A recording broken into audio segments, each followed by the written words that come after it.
I'm Peter Marks, the vagabond of the theater beat, and the aspiring thespian you just can't shake. Everywhere. You're everywhere.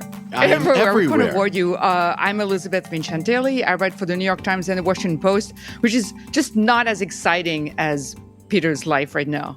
Indeed. Like the jet setting. Oh, man. Yeah, I know. It's true. I thank you so much for your humble words, Elizabeth. And we're back for another installment of the long-running at this point, dramedy known as Marks and Vincentelli, the podcast. And today we're talking to two actors, seasoned actors just like us, seasoned, yeah, that's a good word. Veterans, who have been nominated for a Tony Awards this season. Right. And they're in the same show. And they're playing husband and wife.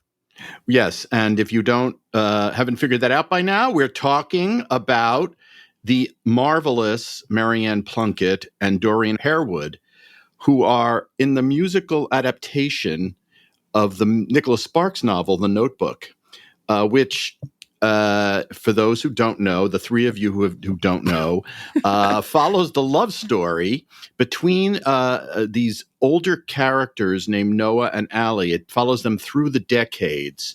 And in this production, they are played by three sets of actors, depending on the scene and when we're flashing back to which aspect of their lives they're depicting. Maryann and Dorian play the oldest versions of Noah and Allie. And there's a deep poignance in Nicholas Sparks's weepy. I think it's fair to call it a weepy because everybody weeps. Yeah, we sang that with the this is definitely not a diss. Yeah. No. It's the whole point, frankly. Yes. You have to come out with your collar wet. Because Noah and Allie are in a facility, a senior facility, and Noah takes care of Allie as best he can because she has dementia. Right. And if you follow theater on a regular basis, which I'm going to say that if you're listening to this, you are, you have seen Maryann Plunkett on a regular basis because she's a terrific actress, but also she's very busy on stage, on TV, in movies. In the past decade, like even more than that, actually, she was the beating heart, for me she was, of the Richard Nelson cycles, the Apple Family Plays, the Gabriels, and the Michaels. And she was Wonderful. in all of them. Which is like 9, 10 plays? I can't remember, but like tons of plays. Lots. And of course, she has appeared in countless other productions. Now, Maryann made her Broadway debut as Sister Agnes in Agnes of God in the early 80s, and she won a Tony for the musical Me and My Girl in 1987. That's wild, actually. I think it's something that people tend to forget, that she started in musical theater, and it's we're wild. Definitely going to ask them about that. So Dorian made his Broadway debut in the musical Two Gentlemen of Verona, a musical I'm actually very fond of, in 1973. But The Notebook is the first time he's been back on Broadway since The Mighty Gents. He seems to have the things for Gentlemen and Gents in 1978, which is kind of a big gap. Yeah. No, Dorian is one of those actors I've seen all through my life, which is, I don't know if actors like hearing that so much. I've seen you since I was a kid.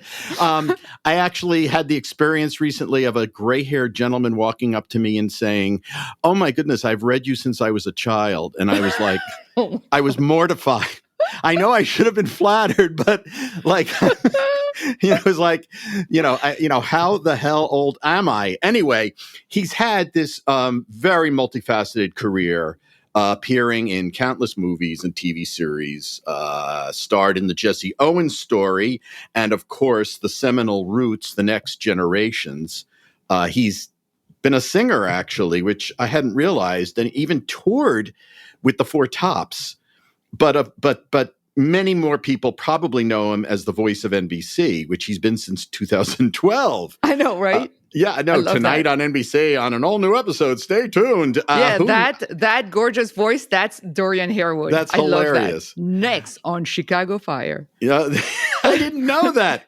Anyway, I do wonder if he does it all in one day. Just reads. It's sort of like it's always the question that James Earl Jones gets. Please, everyone asks him to say this is CNN. Anyway, this is all to say that our guests today have very, very formidable histories, and now they're sharing this formidable present. So please welcome Dorian and Maryann to the show. Welcome both, and thank you for the early rise to talk about the show. I want to dig in right away with actually going back before we get to the notebook itself.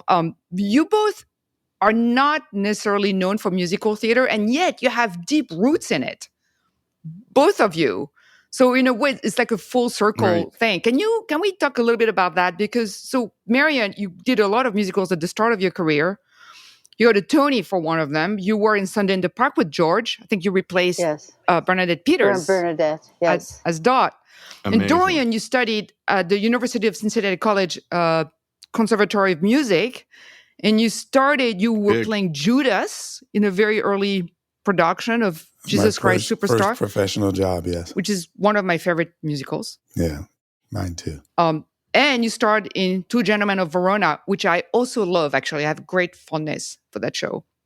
So I wanted to ask both of you, what's your relationship with music and musical theater? How did you fall into that? I know it's a big one. No, this is Dorian. I hand it over to Maryann. Dorian always says, Maryann. and I go, Dorian. It's, I just think I'm an actor. And part of that has been sometimes that I've had the opportunity to be in a musical. It's not what my real training was. Me and my girl, they had to teach me to dance for it, tap dance and the dream ballet. I mean, who would ever think Maryann Plunkett would do a dream ballet? But I did it once, and it was lovely. And I ran across the stage and was caught in the arms of Robert Lindsay and then Jim Dale, and I felt elegant. So it was. It obviously worked. Well, I don't know. I was the Cockney girl, so it didn't have to be exceedingly elegant, I guess. But I love doing it.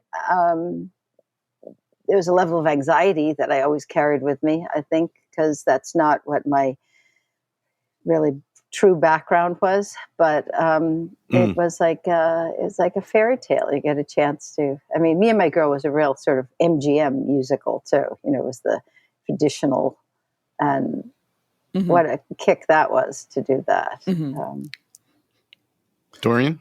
Well, for me, of all the mediums, actually, I started in musical theater, as Elizabeth mentioned. The Jesus Christ Superstar, that was my very first professional job.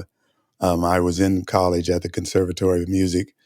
I had been studying opera for 2 years, and then I switched to musical theater, and that's when I got the audition. I read in a newspaper an ad for a touring company of Jesus Christ Superstar, and I auditioned for Judas, and I got the role. So that was my first professional job.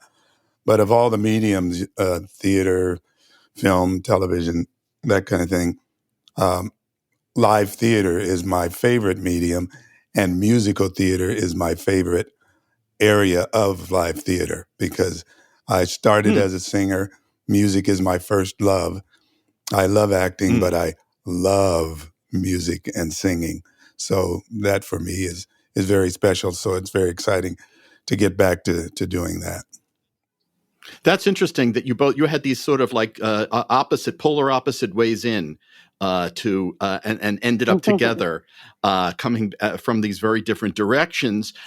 There was a time, Maryann and Dorian, that you had to sort of declare that you were a musical theater performer or an actor, quote unquote actor. There wasn't a lot of crossover. You both have achieved that.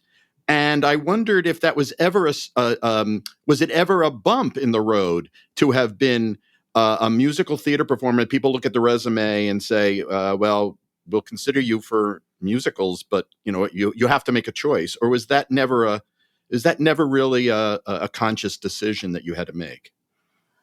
Yeah, I don't think for me it was ever having to make that decision, because really it was my life has been in theater has been mainly straight plays, and you can do a farce. It's just musical theater to me was sort of one of the things that, and I love it. But I love doing restoration comedies too. So I love costume dramas, and I love drama. I love comedy. I love cutting up. So it's I don't like being boxed in. I don't like being like, for a while it used to be, oh, she's so open, or she's so innocent, or she's this, and it's sort of or oh, she's so fragile,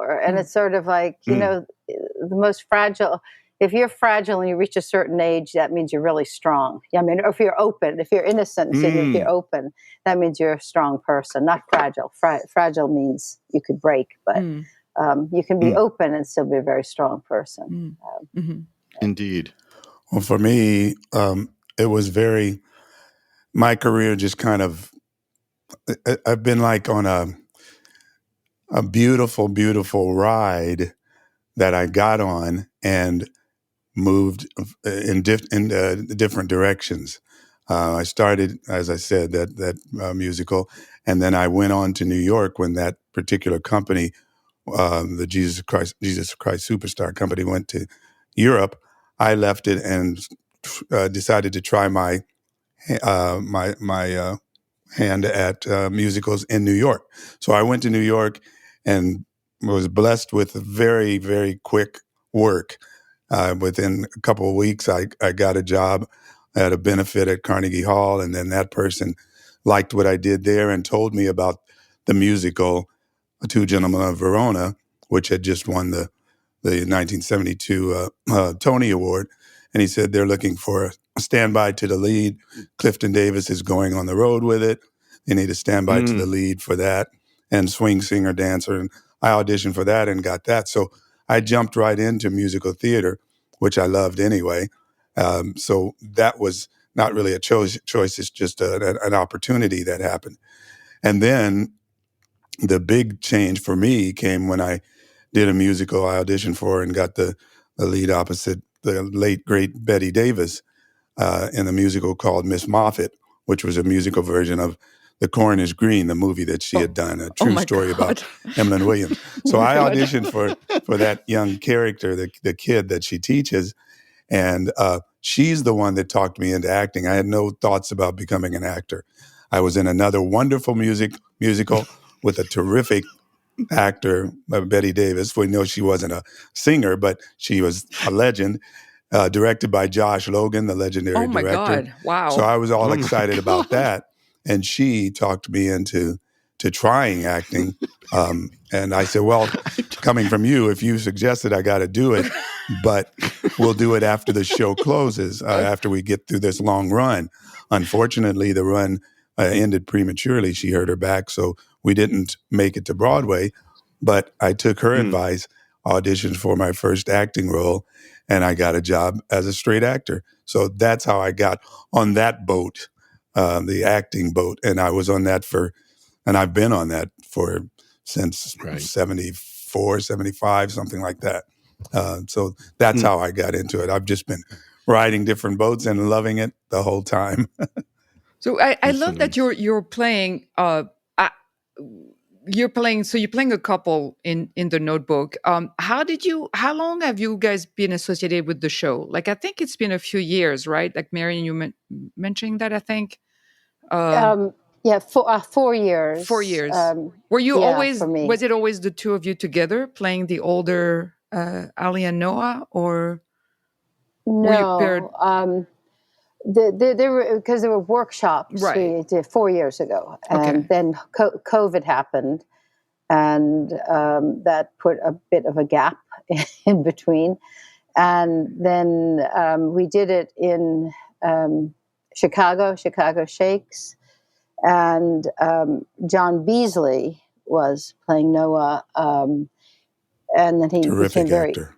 very beautiful man and actor. And he got COVID, and he never fully recovered from it. He never came back to the show. He did the first 2 weeks. His understudy, Jerome Hardman, took over and opened the show. And but John died in June of almost a year ago, and luckily, Mr. Dorian Harewood came to the rescue, and I knew nothing. I knew nothing about the history of the show. Not to interrupt, Maryann, but no, that's okay. I knew nothing it's our about. story. Yeah, that's right. I knew nothing about that. I was just an actor auditioning for a role. My manager said, "Hey, they're coming to Broadway with this show, The Notebook, and there's an audition for the role of the older Noah." And that's all I knew about it. And I knew nothing about the show, that it had been in Chicago. I knew nothing about John Beasley having done it. I knew him as an actor. I never met him, but I'm a highly respected actor. So I knew nothing about that until I got the part and got into the production. Well, I'm of an age where I think of you as middle Noah and middle Allie. I'm of an age when I look at little Allie, I'm going, that used to be me. And realizing, wow, how quickly it goes. Yes. I'm of the age really quickly where all of those things happen. I don't, what's the saying? Act your age. I never act my age. I've never acted my age. Good for you. Age is just a number. Yeah, I don't ever know what that means anyway. Yeah. Like people saying you look your age. It's crazy. Of course I do. Or you don't look your age. They try to put you in a box. But exactly. Yeah. And we're talking a little bit about the way actors are put in boxes. But I wondered also in creating the story, this very poignant core of The Notebook, which you two fulfill so emotionally for an audience. How much did you two have to develop a story yourselves about the advance of Alzheimer's or dementia or whatever the issue the two of you are facing in this piece? Do you talk between you about the evolution where you are in terms of their relationship and how this has gotten to the point where Allie no longer recognizes Noah?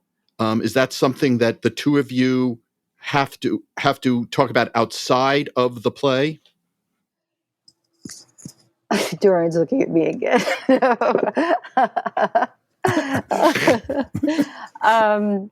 I mean, we do talk, and we were very fortunate that we were given 5 days in December. We started formal rehearsals in January, and we were given 5 days in December, the end of December, to meet and come together and work with Michael and Shelley, and sometimes Ingrid and Becca via Zoom, and Carmel and Jeffrey. And so we were able to just sit and read the script and really meet each other and start forming what would be the relationship.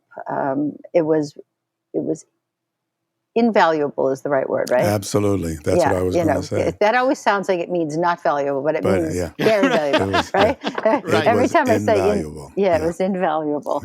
Yeah, and we continue to talk. I mean, we love first wondering what will we discover tonight, and working on things, certain parts of it.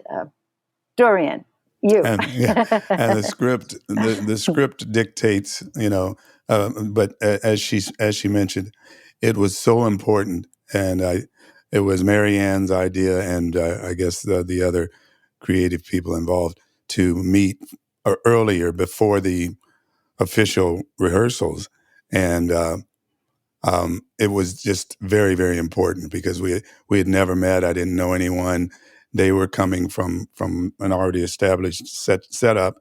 And the most important thing was to have me get an idea of what they were doing and what the project was about, what the story was about, those kinds of things.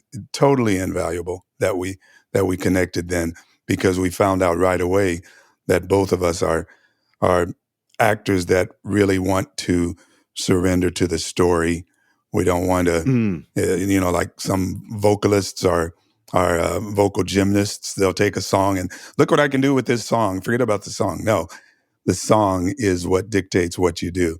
And we both know that the story, which was brilliantly written and adapted by Becca Brunstetter, and the music, which elevates the whole thing to another level by Ingrid Michaelson, we knew that was what, at least for me, and I'm sure for Maryann, what fuels us, what tells us what we're doing, that tells us the story, and we just become those characters. But it was very important to have those 5 days before rehearsals. So in terms of the way the show is structured, it's a really interesting structure because you have two characters who are played, each one is played by 3 different people. So how did you coordinate with the other actors who play the characters? Because there has to be a kind of continuity. Obviously, it's the same person. Although, of course, you could argue, well, are they? Because, are you the same when you're 20 and when you're whatever you are, when you end up?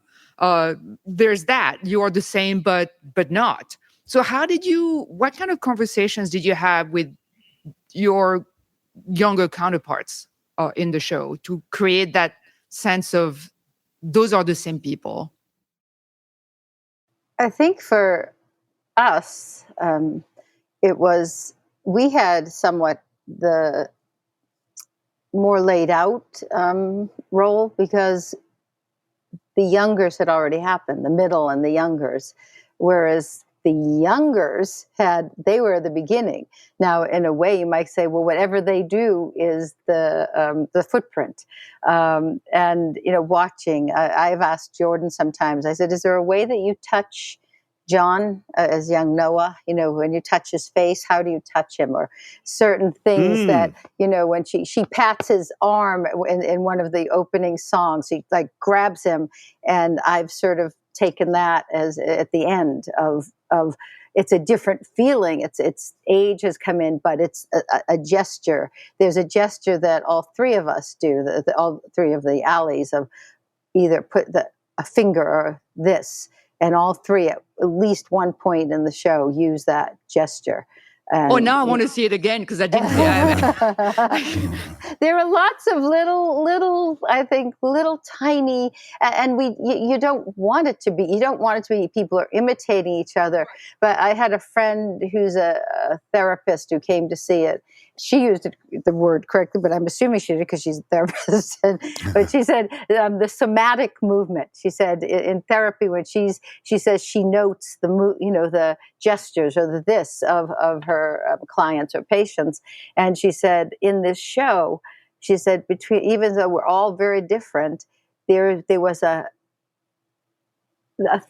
piece of that you watch it, but it wasn't obvious. It wasn't now we're all doing the same thing, except in particular moments in the first number with the water, with the guys raising their arms together, that sets it up. But throughout the piece, there are these subtle, quiet, just threads that join us together.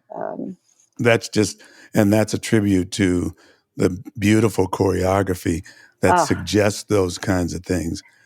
Katie's choreography was it's brilliant. During the song at the beginning, we do some things together, the 3 of us, rubbing our neck, rubbing our hands, those kinds of things plant in the minds of the audience that these people are the same, just in different times. That's what's so wonderful about the uniqueness of live theater. you can have those suggestions. It's not like film or TV where it has to be exactly this, this reality. And the audience can then take their own unique imagination and connect it. So it's wonderfully done with the choreography, the music, and the book. But what's interesting, one of the interesting things is that the two of you, you are the central emotional point of contact for the audience. You're our touchstones, but you don't. It's not the musical core of the show. I mean, you have some songs, you have some musical moments, but yours is really a play within a musical. That's right. Yes. Which is an interesting concept. Yeah, we call it, we talk about like our play, that, and trying to navigate our play, that we have to keep our play going, especially in Act One, but you can't grab attention, you can't grab focus.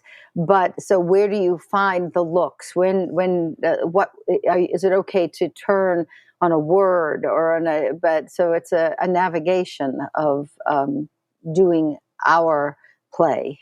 Right. And especially because there are several scenes where you're on stage, but observing, not participating. You're in the situation of being almost like you're part of us in the audience. That's right. You're watching the show with us, except you're on stage and you're watching that. And I'm wondering, it must be a very interesting experience to be in the show and watching the show at the same time. Like, what is it like for you? Well, it's first of all, it's a wonderful experience. But you're right. What we're doing is, because we're in the present. My character is reading every day, reading over and over this story that was written by Maryann, by the older Allie. So we're in the present. We are the older couple, but I'm reading to her, hoping that she'll remember. And she is hearing this story that she knows nothing about, but she is hearing it, and she is imagining in her mind what I'm reading to her. So she's watching what the audience is seeing from the younger and middle Allies and Noahs. And that's, I never really, or I rarely watch them. I'm totally concentrated on Maryann's character, because I'm reading this and saying, is something sparking this? And Maryann, as she mentions all the time, she has these different memories that come in and sweet, what do you call them, Maryann? They kind of float, come in and out. Oh, wow. So the goal is to get her to connect with what she has written with her life. So that's why we are totally committed, without distracting from what's going on stage. We're totally committed as a couple. I'm committed to telling the story to her.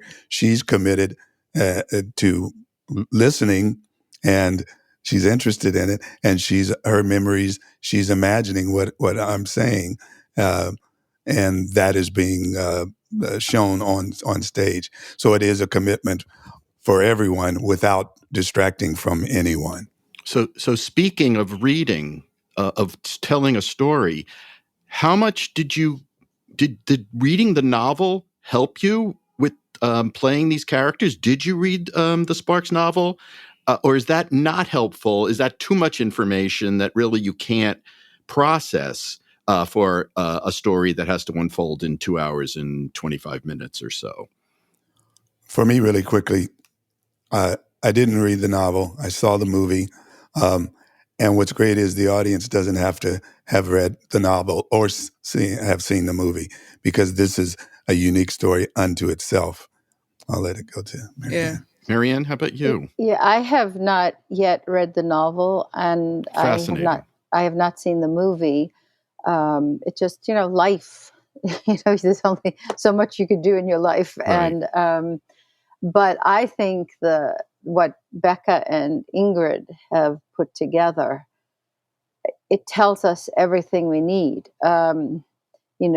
Our play is, I never feel like I'm watching numbers or scenes. I feel it's a continuum. Somebody said that to me about, you have to sit there. and I said, That's so funny. It never even occurred to me. I said, because it's so active for me. And I know for Dorian, he's busy watching me of how I react to what is going about the story. I mean, it's not obviously really a scene taking place in front of us. So he's watching just a person either just listening and responding like, that's funny, or why are they saying that? And that is how, I mean, it's one of the most active plays I've ever done, actually. You know, for that full hour and 20 minutes of the first act that we are there exploring. And it's, you know, it's not, oh, it's me. There are these, again, those moments where what happened, but it's never, oh, I remember that. Yes. Oh, remember when we did that? It's why she's marrying someone else. Why is she? What sort of name is Lon? What? Wait a minute. You've read this to me before. Yes, I remember this. And then we're always interrupted. It's that aspect is always interrupted when there's progress. Then it's interruption. And I think it is so brilliant. It's so challenging and so satisfying to be playing in this gorgeous play. I would imagine also as an actor, there's something, because sometimes, although as a stage actor, you kind of feel the audience, but the audience at the Notebook, I mean, the night I saw it, everybody was bawling, and I don't think it's I don't think it's the exception. I think it's, you know, it's so the rule. like you really get this kind of instant feedback in a way on how the show is doing, because you can hear it. I would think. And what is it like to be in a show where people have such a strong emotional react? I mean, there's shows where people obviously react to it. You know, you like it, you don't, you're going with it. This one, I feel that it is very strong. Like, I think people feel like this kind of freedom to just let go, because they know they're in a space where it's okay, because everybody else is like crying, basically. And there's something, I mean, I did it, and everybody is, you know, I mean, that's why they sell tissues with the merch, which is a great touch, by the way. But what is it like for you as the actor? Like, there's no way you cannot hear it. Well, but you know what's funny is that I hear the laughter much more than I hear the crying. And there is so much laughter in this play. There is so much joy. To me, it's because some people, you know, if you call it, it's a tearjerker. I mean, which I think is not a complimentary phrase. It's not a tearjerker. It's about life. Sometimes when I'm looking at the youngers, especially in their love scene, they are so beautiful, and beauty can make you weep. You know, beauty that your face is wet because you're a beautiful a vista of nature. You go, why is my face wet? And I think this is as far from being a tearjerker as anything I've ever done. I think it's a play about life.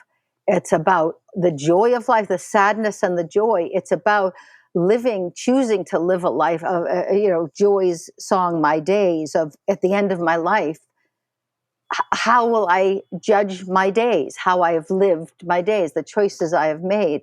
And at the end, that older Noah and older Allie end their lives, that they have found each other, even if momentarily. The persistence, a life well lived. To me, that's what tears come from. It's not like I said. Some people like act like, oh, it's a love story, and I go, no, it's a love story. You know, love is tough. Real love, it's fierce. There's a fierceness to it, and I feel that this play is fierce. That's a good description, because when we encounter Allie the first time, you know, she's almost violently dismissive of the situation. You know, she's so stuck in her lost consciousness that she's not that appealing when we first meet her. Yes. It's really about someone who's really in the throes of something very, very profoundly Yes.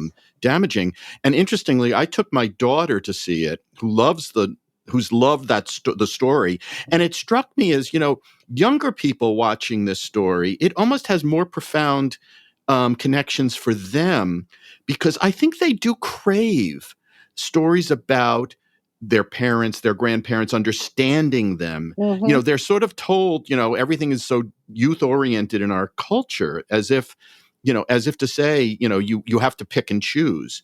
But I found her relating most powerfully to you two, Mm-hmm. and wanting to reach out and understand you, as much as she liked the sort of the gossamer moments, or even the more trying moments that the younger Yes. couples have.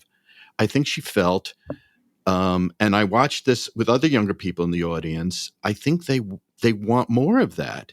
They want you to reach out to them in a sense, as much as they're reaching out to you. And that's why people, so many people have seen this show multiple times. I mean, someone came up and said they've seen it like 8 times. Wow. Because it's the unique connection that we all have with the audience in telling this story. They immediately become part of the story. And as you were saying, Elizabeth, there's crying, but there's laughter, there's the whole thing. And the tears come from just the joy of the relationship and what they've done and the commitment they've had to each other, and how it's not a tearjerker. It's a life affirming thing. We've all experienced things that are so wonderful, as Maryann mentioned, that it brings you to tears. But they're not tears of, it's like unbelievable. That's what happens, and that's why it touches so many people, young and middle and older people, because it's a story that connects to life, to love, to relationships, to human beings, and that is universal. And in fact, I mean, you're exactly right, because in fact, one of the moments that really gets people and really gets to them very deep is when they kiss in the rain. And that's not a sad moment. That's a joyous moment. Yeah. And that's when around me, it was, frankly, I had not heard that ever or in a long time, where people, it was not like discreet crying. It was like the freedom of bawling. Yes. Like just loud bawling. And knowing they can do it, knowing that collaborative, the collaboration between the audience and the performers is okay. Yeah, exactly. That's a totally joyous moment. They finally they're back together. Yeah. And everybody was like, oh, it's so great. Yeah, but it's like, what is that? It's about, like, what's that moment it's that human moment of recognition. We want to be recognized so desperately. And the idea of that happening at that moment is, it explodes for people to watch that, to live that through you. It's a strange phenomenon to me. And it's joyous. It's joyous, the joy of that connection, of that life together. We should probably let you go. It's really busy, especially with like the whole the pre-Tony hullabaloo. But I was wondering, what kind of things do people tell you when they come to like the stage door? Like, what kind of feedback? Because I would imagine you get people from all walks of life, all ages coming to you. But people from I'm amazed at the people from all over the world, because I always ask them where they're from, and it's just it's remarkable. New Zealand, Singapore, the Netherlands, just from all over the world and the country, and it's not, from my experience, it's not been people who are going, oh, I love the Notebook. It's not that. Right. It's there are a few, which is fine, but there's a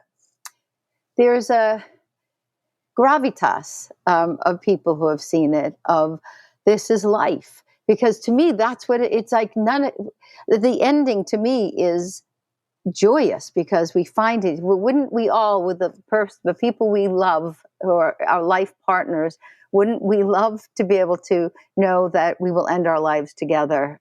We will go to sleep together in each other's arms and not wake up. That what a beautiful. So to me, it's the most happy, joyous ending it could be, but it's sad because it's the end of life. We all die, that's the fact. We have a limited amount of time, and the older we get, the less time we have.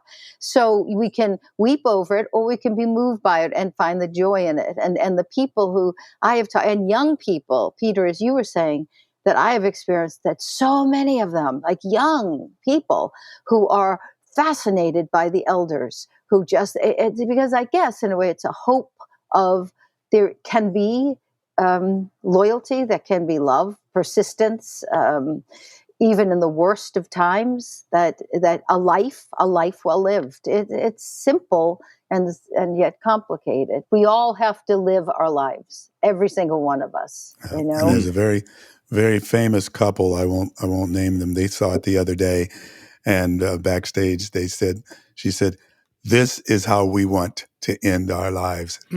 She said, "This was so glorious." She said, "This is how we want to do it." And I said, "Well, that is a beautiful ending. I mean, you're going to the next phase with the person you love. So maybe the immersive version of the show should have like a giant bed that couples can. Peter! Oh my God! Oh, let's not follow up on that. Let's not follow up on that. Like, if there's a producer listening, don't do it. It's just a terrible idea. Oh my God. Oh my God. Oh my God. Thank you so much for coming over and spending some time with us. It was just, it's a wonderful experience to see the show. You. But you know what? And God damn you now, like after what you said, I want to go back and like notice all those little gestures, because I'm sure like I've missed so many. Well, I think you probably did actually feel them, but you just, because I don't think they're intended to be, look, they did the same thing. No. I think there's a beautiful moment in Iron in the Fridge when the two younger Noahs enter, first middle Noah and then younger Noah. And I am always standing in the wings waiting to enter as my younger Allie. But it moves me almost to tears, or it touches me, and I've seen it hundreds of times. They walk in, and their movements. It's again Katie, that young Noah. It's the same attitude, or the shoulder is just the same as middle Noah, and they turn their heads, and it is so beautiful. And yet, it's not like, look at us. It's the moment of, it's a breath. So much of this is on the breath. And I call it an offering. This play is not bang over the head. It's an offering of here's life. Here's a life well lived.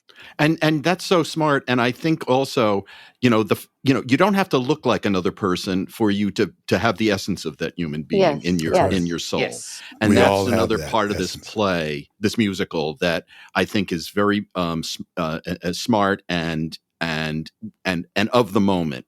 It's actually very radical when you think about it. Yes, it's very unique. The casting. It is very unique. And, right. Yeah. You could do it with any group of 6 people. Yeah. When you think about it, though, it's because through older Noah reading the book, the images are what Allie is picturing as she hears the story. And she uses the third person, say she's marrying someone else. So they can be, but there are thousands and thousands of Noahs and Allies who live out their lives without anybody noticing them. Well said.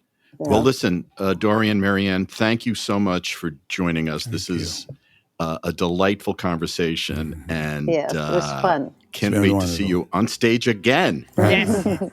It's exciting, especially working with this one, I tell you. I hear you. Amazing.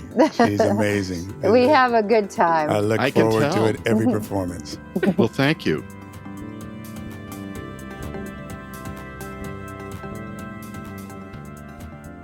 So unfortunately, we have to wrap this up. I love all our guests. I mean, obviously, that goes without saying, although I just said it. But it's always especially fun for me personally to talk to people who have decades of experience in the trenches, who have just this kind of knowledge in their bones of what the stage is like. I just love. No, they're the backbone of this piece, as we've discussed, and so you're in good hands with professionals of this caliber. And if you haven't seen The Notebook, you can certainly check it out at the Gerald Schoenfeld Theater on 45th Street in Manhattan. I can't say that Elizabeth or I would be surprised to learn that a national tour will be announced. It's just that kind of title. It's got instant connections for people, including my daughter, who loved the novel and liked the movie very much, and liked the musical a lot, actually. I took her to see it. As always, we want to thank our listeners who keep going on the backstage tour with us. Till next time, I'm Peter Marks. And I'm Elizabeth Vincentelli. And a big shout out to our producer, Erica Huang, who's making us sound civilized episode after episode. You can reach out on both Threads and X. And Peter is on Threads only. He's very selective. Totally. And our handles are real names. Just like Google us. We'll come up. Elizabeth's also Double Diamond EV, a sly reference to her obsession with skiing. She's promised to take me. I may not go on the Double Diamond slopes with her, but I have. I don't do that anymore. I just want to, I want to hold on to my aging bones. No, you're in your prime. This season we're gonna do it. I think we might have to do a live from the slopes. I agree. Podcast. From the bunny slopes, from the intermediate slopes. Yes, all right. Absolutely. Live oh my from God! The blues. Can you imagine skiing? If we took like a somebody from Broadway skiing, or some actor that'd be hilarious. Who I think ski, even though they can't really do it because when you're on Broadway, you're not meant to do this kind of sport. But I think Leslie Kritzer is a skier. That's hilarious. And I've run into a lot of tennis players, which is a lot less dangerous. Well, wait a minute. That terminology, you've run into them. I hope that's only like figurative. Yes, okay, it was at the courts where I bat around a pull ball. out my moves, and I've seen several actors there that maybe I'll mention in another episode. We should have like a tennis player podcast, like actors who play tennis. Well, yeah. Now I have some good ones. Well, we also have we're in Grand Slam season, so it's actually the right time of year for that. Okay, we might have to do that. Okay. In the meantime, we would love it if you would subscribe to Marks and Vincentelli at marksvincentelli.substack.com. And until next time, our advice to you is go see a show.